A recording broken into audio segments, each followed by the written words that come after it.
This last weekend, I was with my wife at my mother-in-law's, and I asked her the rather scary question, why did you marry me? And the reason I asked that was, I asked her, how have I changed in our almost 14 years of marriage? And she was quick to give me a few examples of how I've changed for the better. And it did give me pause, and I had to ask the question, why did you marry me? And thankfully, she had some answers that were beyond those things where I've grown and improved in. Whew. I'm so grateful.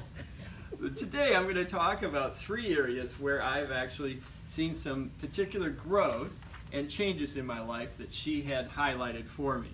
I'm going to talk about how I drive different, I buy different, and I look different. So these are my 3 key things that have changed.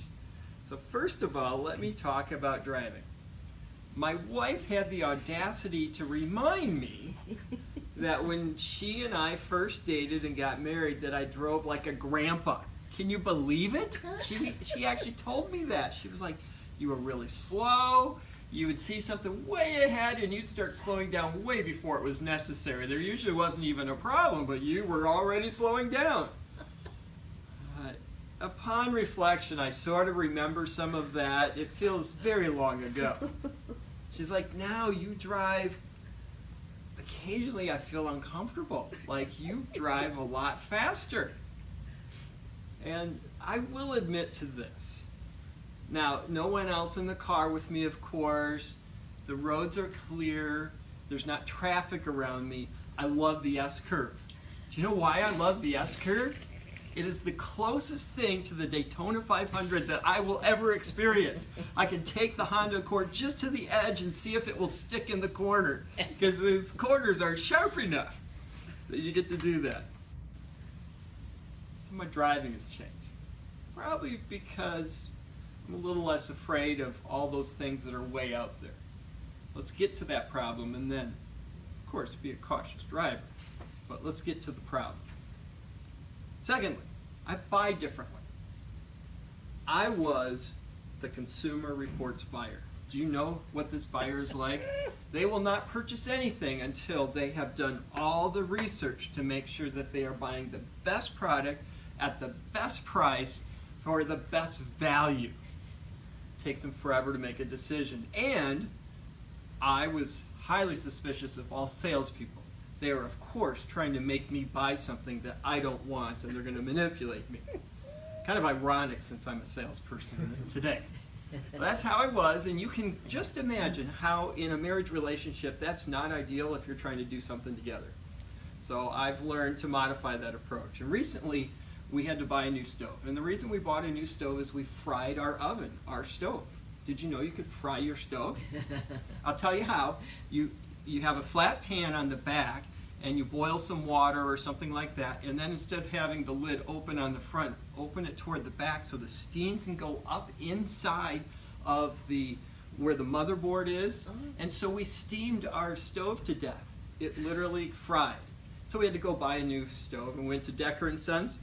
Went there, we looked at the different options, asked the salespeople a few questions, made a decision, we were done. Within an hour we had a new stove, we had it in the next day or two. I don't know if I got the best one, but honestly there's bigger fish to fry.